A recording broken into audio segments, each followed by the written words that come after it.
Namaste, me Shobha Desai Maugham and kids वर्ल्डमध्ये तुमचं सर्वांचं स्वागत करते। आजचा जो व्हिडिओ आहे हा व्हिडिओ आहे मुलांना ढेकर देण्याच्या बाबतीमध्ये। मुलांनी दूध पिल्याच्या नंतर किंवा काही खाल्ल्याच्या नंतर मुलांना ढेकर काढून घेणं ही मोठा टास्क आहे मम्मी लोकांना, आणि तो टास्क कंप्लीट करता करता आपल्याला खूप प्रॉब्लेम्स क्रिएट होतात की मुलांना ढेकर दिला नाही किंवा मुलं ढेकर देत नाही आहेत, त्याच्यामुळे ढेकर कसा काढून घ्यायचा, त्याला पचलं असेल की नाही, त्याचं पोट व्यवस्थित भरलं आहे की नाही हे आपल्याला समजत नाही। म्हणून हा व्हिडिओ मी तुमच्यासाठी घेऊन आली आहे। या व्हिडिओमध्ये आपण बघणार आहोत की मुलांना ढेकर कसा काढायचा आहे दूध पिल्याच्या नंतर, आणि जर नाही दिला तर कुठल्या पोस्चरमध्ये मुलांना घ्यायचं आहे जेणेकरून बाळाचा ढेकर काढून घेतला जाईल, याच्या रिगार्डिंग आपण या व्हिडिओमध्ये बघणार आहोत। चला तर मग आजचा व्हिडिओ स्टार्ट करूया।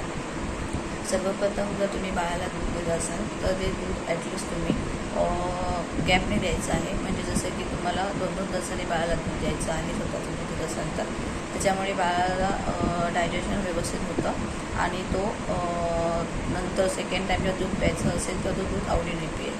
जर तुम्ही कंटिन्यूमध्ये दूध देत असाल की 15-15 मिनिटाने अर्धा तासाने तर त्याचं ते डायजेशन होत नाही बरोबर, आणि बाळ आवडीने दूध पित नाही किंवा त्याला मग तो तोंडामध्ये घेऊन ठेवतो दूध आणि मग तो बाहेर उलटी करून टाकतो। त्याच्यापेक्षा तुम्ही ॲटलिस्ट गॅप द्या आणि नंतर बाळाला दूध द्यायला चालू करा। जसं की पहिलं दिलं आहे 8 वाजता तर तुम्ही 10 वाजता दूध द्या, 10 वाजता दिल्यानंतर 12 वाजता दूध द्या, असं द्या। जर तुम्ही बॉटलचं दूध देत असाल तर ॲटलिस्ट मिनिमम तुम्ही 3-3.5 तासाचा गॅप द्या, कारण तो फॉर्म्युला दूध असतं, त्याच्यामध्ये बाळाला डायजेस्ट व्हायला प्रॉब्लेम होतो आणि टफ जातं, म्हणून बाळ कधी कधी खूप साऱ्या उलट्या करतं आणि मग बाळाचं पचन क्रियेमध्ये थोडंसं डिले होतं आणि मग बाळ कधी कधी किरकिर करतं, चिडचिड करतं, मग हा प्रॉब्लेम येऊ शकतो। आता बाळ दूध पिल्याच्या नंतर बाळाला ढेकर कसा द्यायचा हा एक मोठा टास्क आहे, तो आपण बघूया काय करायचं आहे।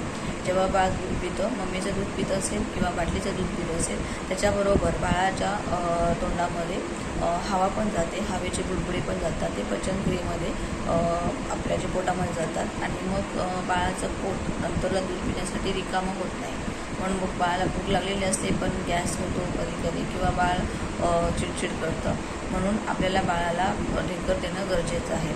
बाळाला ढेकर जेव्हा बाळाला तुम्ही ढेकर देणार आहात तेव्हा प्रॉपर त्याचं ॲटलिस्ट 20 मिनटं बाळाला दूध दिलं असेल तर तुम्ही खांद्यावरती घ्या, इथे असं घ्या आणि त्याला उलटं म्हणजे डोक्यावरती पकडा थोडंसं आणि बॅक साईडला थोडंसं रब करा किंवा हाताने थोपटा, जेणेकरून बाळाला ॲटलिस्ट ढेकर येण्यासाठी मदत होईल। ॲटलिस्ट तुम्ही 15-20 मिनटं बाळाला इकडे घ्या म्हणजे बाळाचा ढेकर येईल।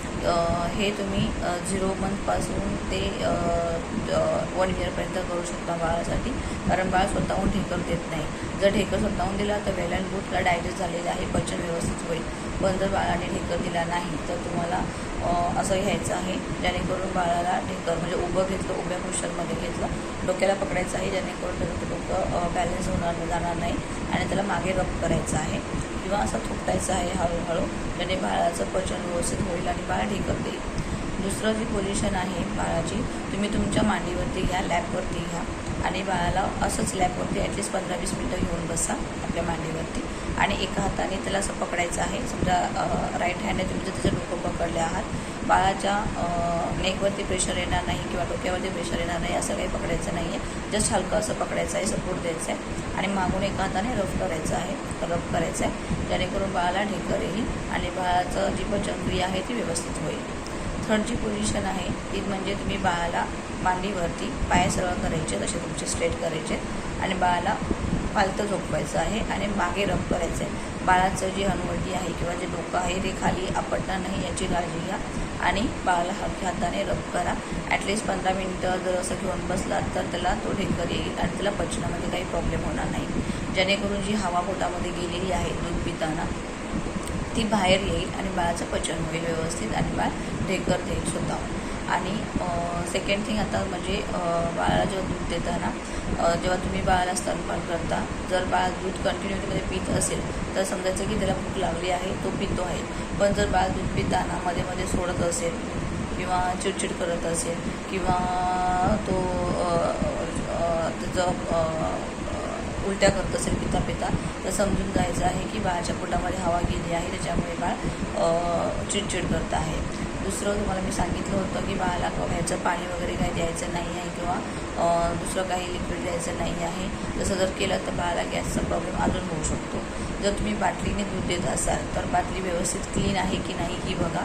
जर तुम्ही जर बाटली क्लीन केली नाही तर बाळाला अजून गॅस व्हायचा प्रॉब्लेम होऊ शकतो आणि बाळ ढेकर देणार नाही. त्याच्यामुळे बाळाला जेव्हा तुम्ही बाटलीने दूध देता तेव्हा ती पहिली बॉटल वॉश केली आहे की नाही ते चेक करा.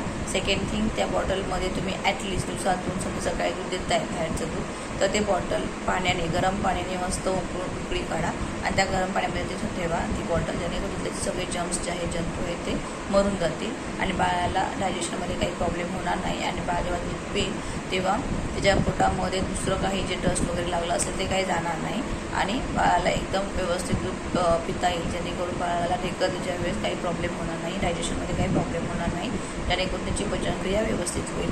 थर्ड म्हणजे जेव्हा बाळाला दूध पिऊन झाल्याच्या नंतर पटकन असं उभं घ्यायचं नाही आहे, थोडंसं रिलॅक्समध्ये घ्यायचं आहे, आरामात घ्यायचं आहे, जेणेकरून की बाळ हसत व्यवस्थित म्हणजे असं खेळतं राहील.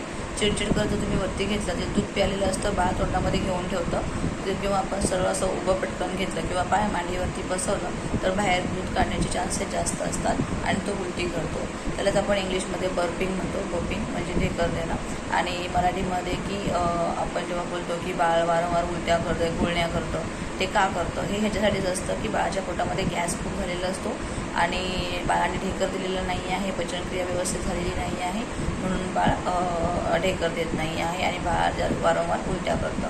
हे सगळं जर अवॉइड करायचं असेल तर तुम्हाला बाळाला ॲटलिस्ट 15 मिनटं 15 ते 20 मिनटं असं घ्यायचं आहे, उभं घ्यायचं आहे, लॅपवरती बसवायचं आहे म्हणजे मांडीवरती बसवायचं आहे किंवा तुम्ही पाय लांब करून त्या बाळाला उलटं म्हणजे पालतं झोपवायचं आहे आणि पाठी रब करायचं आहे, जेणेकरून बाळ ढेकर देईल आणि बाळाला पचनक्रियेमध्ये काही प्रॉब्लेम होणार नाही आहे. असं जर केल्यानंतर म्हणजे मम्मी लोकांना असं असतं की बाळाने ढेकर दिला म्हणजे बाळाचं पोट भरलं आहे आणि मम्मी लोक थोडेसे रिलॅक्स फील होतात की हा बाळाने ढेकर दिला म्हणजे बाळचं पोट भरलेलं आहे. होप सो तुम्हाला आजचा व्हिडिओ व्यवस्थित समजला असेल, आवडला असेल तर नक्की लाईक करा, शेअर करा, कमेंट करा. जर काही प्रॉब्लेम असेल किंवा माझं काही रॉंग झालं असेल तर तुम्ही कमेंटमध्ये नक्की सांगू शकता की असं नाही असं आहे. पण जेवढे माझे प्रॉब्लेम म्हणजे जे मी शेअर केला आहे किंवा मी माझ्या बाळामध्ये एक्सपिरियन्स घेतला आहे तो मी तुमच्याबरोबर शेअर करण्याचा प्रयत्न केला आहे.